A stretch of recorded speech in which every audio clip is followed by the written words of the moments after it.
कुछ ऐसा ही तो नाम बताया गया था, अंतरा विनोद श्रीवास्तव। जैसा यूनिक नाम वैसा ही स्वभाव। किसी की मदद करके बताना ना बताना अंतरा का तो स्वभाव ही था। खुद को बहुत ही लो प्रोफाइल में रखती थी और दूसरों की मदद करने के लिए हमेशा आगे रहती थी। लेकिन उसकी इस अच्छाई का बहुत लोग गलत फ़ायदा उठाते थे। यहाँ तक कि घर में उसकी सौतेली माँ और कमज़ोर पिता भी उसका फ़ायदा उठाने से पीछे नहीं रहते थे। और अंतरा अपनी सफलता का श्रेय इनको देने से नहीं चूकती थी। आज भी टाउन हॉल में जो उसे इस साल की सबसे प्रोग्रेसिव और न्यू कमर का अवार्ड मिला, तो उसने अपना सारा श्रेय अपने माता पिता को दे दिया था, ये जानते हुए भी कि पिता भले ही उसके आगे बढ़ाने में ज़्यादा सहयोग न दे पाए हों, पर उनका आशीर्वाद तो हमेशा अंतरा के सिर पर रहा। पर माँ, ओह, उसने तो अंतरा को इतना डरा धमका कर रखा था कि अंतरा खुद के लिए आवाज़ उठाना तो दूर, खुद के लिए कुछ बोलते हुए भी झिझकती थी। बहरहाल आज उसकी सफलता देखने उसके लकवे से पीड़ित पिता तो नहीं आ पाए थे, और उसकी सौतेली माँ तो भला क्यों कर आती। हाँ, उसके भाषण को सुनकर आज दादी अगर जीवित होती तो ज़रूर कहती, तू अपने भाषण में मेरा नाम भूल गई अंती। लेकिन दादी होती तब ना, वो तो पिछले साल गुजर गई थी। तब से और भी अकेली हो गई थी अंतरा। दादी का निधन पिछले साल ही तो हुआ था, पर अंतरा को ऐसा महसूस होता था कि ना जाने उन्हें गुजरे कितने साल हो गए हों। और सबसे ज़्यादा दुख उसे इस बात का था कि दादी के जाने के बाद उसकी सौतेली माँ का अत्याचार उस पर और बढ़ गया था। उल्टा वो अब ज़्यादा निरंकुश हो गई थी। नहीं तो उनके रहते एक नज़र का लिहाज तो था ही। खैर, आज उसके भाषण को सुनकर सब बहुत प्रभावित हुए थे। कुछ लोग जो अंतरा को और उसके जीवन के संघर्ष को अच्छी तरह जानते थे, वो सोच रहे थे कि ये अंतरा किस मिट्टी की बनी है, जो इतनी मुश्किलों के बाद भी अपनी मुस्कुराहट नहीं भूली है। अंतरा अक्सर सफल होने पर यही जुमला दोहराती कि मैंने बड़ी मुश्किल से ये मुकाम हासिल किया है और इसका सारा श्रेय मैं अपने माता पिता और पति को देती हूँ। जबकि हकीकत में इतना कि उसकी मदद किसी ने भी नहीं की थी। उल्टे उसकी सौतेली माँ ने उसे आगे बढ़ने से रोकने में कोई कसर नहीं छोड़ी थी, और उसके पिताजी भी बस मूक दर्शक बनकर अपनी बेटी पर अपनी दूसरी पत्नी को अत्याचार करते हुए देखते रहते थे। वो लगातार बीमार चल रहे थे और मजबूरीवश कभी अंतरा की मदद नहीं कर सके थे। यहाँ तक कि अपनी पहली पत्नी यानी निशा आकस्मिक निधन के जिम्मेदार भी अंतरा को ही मानते थे, क्योंकि अंतरा के जन्म के कुछ घंटे बाद ही उसकी माँ चल बसी थी और फिर सौतेली माँ मीना ने उसे दिल से अपनाया ही नहीं। मीना जब से ब्याह कर आई थी, अंतरा उनकी आंखों की किरकिरी बनी हुई थी। अपनी कड़ी मेहनत और लगन से अंतरा ने पढ़ाई की थी। उसके इस सफ़र में उसकी दादी उसके साथ तो थी, पर वो भी अंतरा की तरह उस घर में उपेक्षित सी रह गई थी और उन्हें भी पर्याप्त मान सम्मान नहीं मिलता था। फिर भी वो अंतरा का दुख बांटने की पूरी कोशिश करती थी। वैसे भी कहते हैं कि जब दो दुखी इंसान एक हो जाते हैं, तब उनके दुख भी साझा हो जाते हैं। इसी तरह अंतरा और उसकी दादी के दुख भी साझे हो गए थे। दोनों आपस में अपने दुख सुख बतियाती और एक दूसरे को सहारा देती हुई कैसे भी दिन काट रही थी। अब दादी के जाने के बाद एक तरह से अंतरा की ज़िंदगी में संघर्ष तो बढ़े ही, लेकिन उसके जीने की वजह भी लगभग ख़त्म हो गई थी। तभी उसकी ज़िंदगी में सुशांत का प्रवेश हुआ था। ऑफिस में अंतरा और सुशांत की जान पहचान शुरू में औपचारिक ही थी, पर बाद में सुशांत ने उसमें अतिरिक्त रुचि लेनी शुरू कर दी। तब अंतरा को जरा भी शक नहीं हुआ कि इसमें सुशांत का कोई स्वार्थ भी हो सकता है। अंतरा प्यार और सहानुभूति चाहती थी, जो और कहीं न कहीं भावुक भी बहुत थी। इसी भावना का फायदा उठाकर सुशांत उसके करीब आता चला गया था।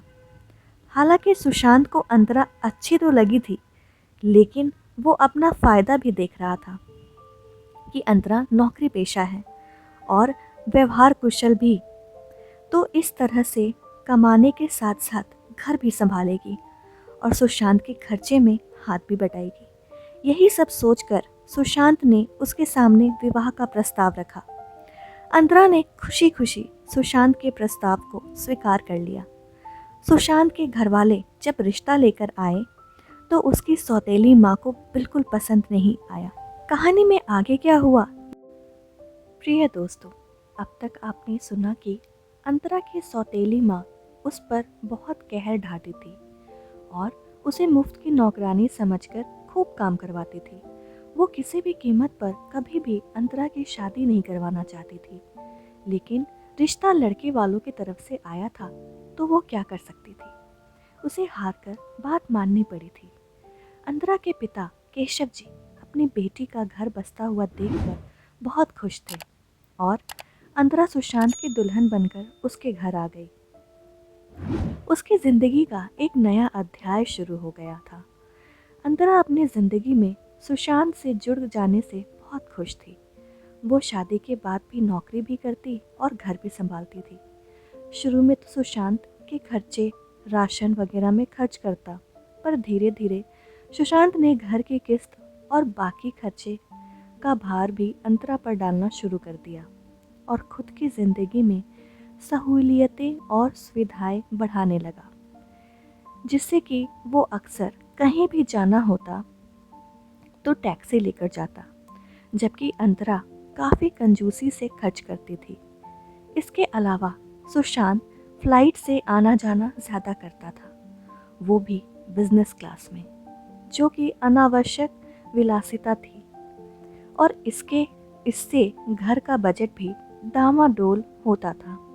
सुशांत की ज़िंदगी में लग्जरी बढ़ती ही जा रही थी और जिम्मेदारियां कम होती जा रही थी, जबकि अंतरा बहुत ही कंजूसी से काम चला रही थी। शादी के पहले जितना पैसा भी वो खुद पर खर्च करती थी, शादी के बाद उतना भी नहीं कर पाती थी। वैसे देखा जाए तो कुल मिलाकर अंतरा की हालत कमोबेश वैसे ही थी जैसे अब तक की ज़िंदगी वो जीती आ रही थी। खूब काम करना और अपने बारे में ना सोचना और उसके सीधेपन का दूसरों द्वारा फ़ायदा उठाया जाना। कुछ खास नहीं बदला था उसकी ज़िंदगी में। पहले उसके पैसे लेकर मीना ऐश करती थी और अब सुशांत तरह तरह के बहाने से उससे खर्चे का दबाव बढ़ाता जा रहा था। वैसे शादी के पहले तो उसकी आधी तनख्वाह मीना ले लिया करती थी। घर के छोटे भाइयों की पढ़ाई की और पिता की दवाई के नाम पर मजबूर होकर अंतरा दे दिया करती थी, पर यहाँ तो मामला ही कुछ अलग था। उसे धीरे धीरे ये एहसास हो रहा था कि सुशांत कुछ ज़्यादा ही अय्याशी का जीवन जी रहा है और घर की ज़्यादा जिम्मेदारी उस पर देकर और निश्चिंत हो गया है। और अंतरा खुद पर कुछ भी खर्च करने से पहले कई बार सोचती थी। और एक बात, बचपन से उसे दबाकर पालने की वजह से उसे अपने हक में बोलना और ना बोलना नहीं आता था। वो बहुत संकोची स्वभाव की हो गई थी। रिश्तों को खोने से बहुत डरती थी, इसीलिए रिश्ता निभाने के नाम पर कई बार सब कुछ समझते हुए भी चुप रह जाती थी। पर इस बार उसे अपने पर खर्च करना बहुत ज़रूरी हो गया था। हुआ ये था कि अंतरा के ऑफिस में एनुअल डे था, तो उसे अपने लिए एक सिल्क की महंगी साड़ी और एक पर्स खरीदा। आखिर अब वो कंपनी की सीनियर मैनेजर थी, उसे प्रेजेंटेबल दिखना ज़रूरी था। सामान खरीदकर पार्लर होते हुए जब वो घर आई तो घर में सुशांत का मुंह सूजा हुआ था और सास दुर्गा देवी अलग मुंह बनाए हुए थी और ससुर तो कभी कुछ बोलते ही नहीं थे। अंतरा, तुमने इतना पैसा खुद पर खर्च कर दिया, ये जानते हुए भी कि इस महीने हमारा गीजर खराब हो गया है और सोफा भी नया लेना है। सुनकर अंतरा चौंक गई। एक तो उसकी अपनी ज़रूरत का सामान खरीदा है और जहाँ तक गीज़र और सोफे की बात है वो तो सुशांत अपने पैसे से भी ला सकता है। फिर सब चीज़ों को लेने पर सारे खर्चे अंतरा के सिर पर ही क्यों मढ़ दिए जाते हैं। प्रकट में सुशांत से कहा, ये सामान मैंने कोई लग्जरी के लिए नहीं खरीदी है बल्कि इसकी ज़रूरत थी, लेकिन कभी कंपनी में एनुअल डे के लिए खरीदना बहुत ज़रूरी हो गया था। आखिर मुझे भी प्रेजेंटेबल दिखना ज़रूरी है। मैं कंपनी की सीनियर मैनेजर हूँ। इसके अलावा मैं घर भी संभालती हूँ और नौकरी भी करती हूँ। कभी कभी तो खुद पर खर्च करती हूँ, वो भी तुमको आँख नहीं लगता है। आज अंतरा ने पता नहीं कैसे अपना मुंह खोल दिया। सुनकर टपाक से सुशांत ने भी कह दिया, देखो अंतरा, तुम अगर नौकरी करती हो तो कोई एहसान थोड़ी करती हो। इसके बदले में मैंने तुम्हें घर की मालकिन बनाया हुआ है, वरना तुम अब तक सौतेली माँ के चरणों में पड़ी होती और किसी तरह अपमान सहकर रह रही होती। अरे और तो और, तुम्हें मेरा एहसान मानना चाहिए कि तुम कोई खास खूबसूरत नहीं हो, फिर भी मैंने तुमसे शादी की। मैंने सोचा था नौकरी पेशा लड़की है, आएगी तो घर का खर्चा भी बटाएगी और मेरे साथ कदम से कदम मिलाकर भी चलेगी। ये क्या कह रहा था सुशांत? अंतरा को कुछ समझ नहीं आ रहा था। इधर सुशांत जैसे अपनी पूरी भड़ास निकाले जा रहा था और फिर मैंने सोचा था कि ये परेशान सी लड़की सौतेली माँ के दुख से त्रस्त है तो यहाँ आकर सबकी बात मानेगी भी। तुम्हें क्या लगा कि बिना दहेज के मैंने तुमसे शादी की है इसीलिए कि तुम अपनी तनख्वाह से इस घर की चीज़ें लाओगी और मेरी कुछ आर्थिक मदद भी हो जाएगी? वरना तुमने कभी सोचा है जो और ना तो तुम में ऐसा कोई खास कौन नहीं है जो कोई लड़का तुम पर लट्टू हो जाए और शादी के लिए मेहनत करे? तुम तो यहाँ आकर कुछ और ही रंग दिखाने लगी हो। ये सब तुम क्या बोले जा रहे हो सुशांत? तुम्हें कुछ होश भी है? अंतरा ने उसकी बातों से तड़प कर कहा। अब सुशांत ने कुछ और ही क्रोध में आकर कहना शुरू किया, अंतरा, तुम तो शुक्र मनाओ कि तुम्हारी जैसी अभागी लड़की को कोई परिवार मिला हुआ है जो अपने पैदा होते ही अपनी माँ को खा गई थी। उस लड़की से शादी करने से पहले कोई भी लड़का 10 बार सोचता, लेकिन मैंने तुमसे प्यार भी किया और शादी भी की। और वैसे भी तुम्हारे मायके में एक नौकरानी से ज़्यादा तुम्हारी हैसियत क्या थी? मुझे सब पता है वहाँ तुम्हारी सौतेली माँ तुम्हें कितना तकलीफ दिया करती थी। इसके आगे अंतरा से और नहीं सुना गया था। उसने अपनी आवाज़ थोड़ी दृढ़ करके कहा, हाँ, मैं एहसान करती हूँ तुम पर, क्योंकि तुम्हारी कमाई मुझसे बहुत कम है। इसके अलावा तुम्हारा कर्ज भी बहुत बढ़ा चढ़ा हुआ है। घर की आर्थिक स्थिति में हाथ बटाती हूँ और तुमको, तुम्हारे बाबूजी और माँ जी को मैं पूरी इज्जत देती हूँ, लेकिन बदले में तुम लोग मेरे से नौकरानी जैसा सलूक करते हो। हाँ, अगर तुम मुझे प्यार करते हो तो अब तक तुम्हारा हक होता मुझको, लेकिन तुम लोग मुझे प्यार नहीं करते, सिर्फ मेरे पैसे का इस्तेमाल करते हो। इसीलिए मैं तुम लोगों पर एहसान करती हूँ। और सुनो, जिस तरह तुम अपनी कमाई अपनी मर्जी से अपने आप पर खर्च करते हो, वैसे ही मेरी कमाई पर मेरा पूरा हक होना चाहिए। अंतरा के स्वर में बहुत दृढ़ थे और बहुत देर तक उस घर में गूंजते रहे थे। ऐसा कहते ही सुशांत शांत हो गया। सास ससुर तो पहले ही दोनों की लड़ाई देख सुनकर अपने कमरे में चले गए थे। सुशांत के मुंह से ये सब सुनकर अंतरा का शरीर गुस्से से कांप रहा था और दिमाग भी काम नहीं कर रहा था। वो सोच भी नहीं पा रही थी कि सुशांत उससे ऐसी बातें भी कर सकता है और सुशांत उसे प्यार नहीं करता, सिर्फ उसने अपने फ़ायदे के लिए शादी की है। उसे यकीन नहीं आ रहा था। जब सुशांत को ये एहसास हुआ कि उसने अंतरा को क्या कुछ नहीं बोल दिया है, तब वो अंतरा से माफ़ी मांगने आया और बोला, मुझे माफ़ कर दो अंतरा, गुस्से में पता नहीं मैंने क्या कुछ तुम्हें कह दिया। दरअसल मैं ये सब नहीं कहना चाहता था जो तुमने सुना, पर मुझे लग रहा है कि तुम शायद अपनी कमाई का रौब दिखा रही हो, या फिर तुम इस रिश्ते को गंभीरता से नहीं ले रही हो। पति पत्नी के खर्चे तो साझे होते हैं ना, पर यहाँ मुझसे कोई गलती हो गई कि मैंने खुद पर ज़्यादा खर्च किया और घर का खर्च तुम पर डालता गया। मैं आगे से इस बात का पूरा ध्यान रखूँगा और मैं अपने शब्दों के लिए तुमसे बार बार माफ़ी मांगता हूँ। सुशांत ने कई बार उससे बहुत माफ़ी मांगी, लेकिन उस वक्त अंतरा उससे कुछ भी सुनने की हालत में नहीं थी। इसीलिए उसने अपने आप को कमरे में बंद कर दिया और पूरे घर में एक सन्नाटा था। और इस सन्नाटे में एक आवाज़ अंतरा के मन में गूंज रही थी कि उसने आज तक अपने हक में आवाज़ नहीं उठाई, अपने बारे में नहीं सोचा, तभी लोगों को आज उसका बोलना बुरा लग रहा है और लोग उसकी शराफत और अच्छाई का फ़ायदा उठाते हैं। अब बहुत हो चुका। अब अंतरा अपने हक के लिए ज़रूर बोलेगी और रिश्ते में सामने वाले से भी ईमानदारी की उम्मीद ज़रूर रखेगी। सुशांत जब माफ़ी मांग कर गया, तभी अंतरा ने इस रिश्ते को थोड़ा सकारात्मक ढंग से सोचना शुरू किया। वरना जिस ढंग से सुशांत ने उसका अपमान किया था, तो उसने तो सोच लिया था कि वो ये घर छोड़कर अब चली जाएगी और ये रिश्ता भी ख़त्म कर देगी। बाद में जब अंतरा ने ठंडे दिमाग से सोचा, तो उससे कुछ कुछ समझ में आया कि कभी कभी इंसान की परवरिश और उसके आसपास का वातावरण भी उसकी मानसिकता को अच्छा बुरा करने में बहुत ही अहम भूमिका निभाते हैं। सुशांत के इस तरह स्वार्थी होने की वजह से उसकी परवरिश भी हो सकती है। और इसके अलावा अंतरा ने तो सुशांत को मन से प्यार किया था और इस रिश्ते को उसने बहुत ही दिल से अपनाया था।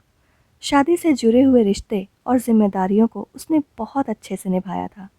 और सबसे बड़ी बात कि अंतरा आगे भी इस शादी को निभाना चाहती थी। हालांकि सुशांत के शब्द बहुत चुभने वाले थे, लेकिन वो आगे से ना तो ऐसी कोई स्थिति आने देना चाहती थी और ना ही ऐसा कोई अपमान बर्दाश्त कर सकती थी। अंतरा अब जिंदगी और रिश्ते को अपनी शर्तों पर जीना चाहती थी। किसी भी हाल में उसका स्वाभिमान सर्वोपरि होगा, ऐसा निश्चय करके उसने इस रिश्ते को एक और मौका देने का सोचा और सुशांत से बोली कि सुशांत, तुमने अभी जो भी कहा वो तुम्हें नहीं कहना चाहिए था।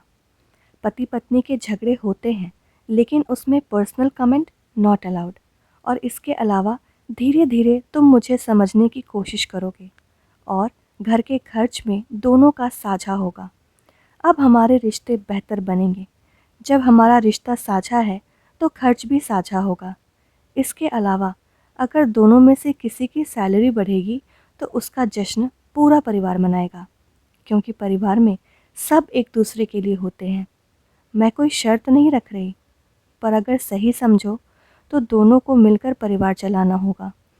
रिश्ते में दोनों का बराबर दर्जा होगा और बराबर का खर्चा होगा, क्योंकि मैंने भी खुद को बड़ी मुश्किल से अपने आप को इस मुकाम तक लाया है और आगे दोनों मिलकर इस रिश्ते को ईमानदारी से अच्छे से लेकर चलें तो यकीनन हम बहुत अच्छी ज़िंदगी जी सकते हैं। सुशांत बड़े गौर से अंतरा की बात सुन रहा था। कहीं ना कहीं उसकी बातें उसके दिल तक पहुंच रही थी। वो अंतरा की बात समझ भी रहा था और अपनी गलती पर पछता भी रहा था। उसने आगे बढ़कर भावुक होकर अंतरा का हाथ थामकर बोला, सच कहता हूँ अंतरा, अब तुम्हें मैं कभी भी शिकायत का मौका नहीं दूंगा। तुम मुझे एक मौका दे दो, मैं पूरी कोशिश करूँगा कि तुम्हारा अच्छा जीवन साथी बन सकूं। सुशांत की बात अंतरा समझ रही थी, लेकिन वो अब भावुक होकर नहीं बल्कि प्रैक्टिकल होकर सोच रही थी, क्योंकि सुशांत की कुछ बातें तो अभी भी वो भूल नहीं पाई थी। और अचानक से तो किसी चमत्कार की उम्मीद उसे भी नहीं थी, लेकिन वो जानती थी कि धीरे धीरे उसके और सुशांत के रिश्ते बेहतर बनेंगे, क्योंकि दोनों एक ही दिशा में सोच रहे थे और दोनों ही इस शादी को निभाना चाहते थे। इधर जब दोनों के झगड़े खत्म हो गए और दोनों प्रेम प्यार भरी बातें करने लगे, तो इस माहौल को भांपकर सुशांत के माता पिता अपने कमरे से बाहर आ गए। सुशांत की माँ दोनों को परस्पर एक दूसरे का हाथ थामे हुए देखकर बोली, तुम दोनों खुश रहो और अपनी ज़िंदगी आराम से जियो, इससे बढ़कर हमें और क्या चाहिए। अब दोनों को देखकर गदगद होकर ससुर जी ने भी अपना आशीर्वाद वाला हाथ सुशांत और अंतरा के सिर पर रखा और कहा, जीवन के सफ़र में तुम दोनों एक दूसरे के हमसफ़र बनो, प्रतिद्वंदी मत बनो। अंतरा और सुशांत दोनों की मेल मिलाप वाली बातें सुनकर दोनों समवेत स्वर में बोल उठे, खुश रहो बच्चों, तो हम भी खुश रहेंगे। भला इस बुढ़ापे में बच्चे खुश रहें तभी माता पिता खुश रह सकते हैं। और थोड़ी देर बाद पूरा परिवार इकट्ठा चाय पी रहा था और सबके चेहरे पर एक संतुष्टि, एक सुकून, एक खुशी थी। हालांकि अंतरा ने बात की शुरुआत कुछ नाराज़गी वाली बात से की थी, लेकिन उसने दृढ़ शब्दों में अपनी बात सबके सामने रखी थी। उसकी बात का वज़न और सार्थकता सब महसूस कर रहे थे। अंतरा ने सुशांत को माफ़ करके एक दूसरे का साथ देने का वादा करके एक नए आगाज़ की, एक नए सफ़र की शुरुआत की। पर अब अंतरा अपने हक और अपने स्वाभिमान को लेकर हमेशा सचेत रहती थी। इसीलिए दोस्तों, हर स्त्री को अपने हक और अपने स्वाभिमान के बारे में ज़रूर सोचना चाहिए और ये ज़रूर देखना चाहिए कि उसकी अच्छाई का कोई लोग गलत फ़ायदा तो नहीं उठा रहे हैं। अगर आज अंतरा ने अपने हक में आवाज़ नहीं उठाई होती, तो न जाने उसके ऊपर कब तक अन्याय हो रहा होता। इसीलिए आत्मनिर्भर होने के साथ साथ अपने हक के प्रति भी इंसान को सचेत रहना चाहिए। आशा करती हूँ दोस्तों, आज की ये कहानी आप लोगों को पसंद आई होगी। कहानी अगर पसंद आई हो तो इस वीडियो को लाइक, शेयर और चैनल अगर अब तक सब्सक्राइब नहीं किया है तो सब्सक्राइब ज़रूर कर ले। आने वाले वीडियोस की नोटिफिकेशन सबसे पहले आपको मिलेगी। इस वीडियो को पूरा देखने के लिए आपका बहुत बहुत धन्यवाद।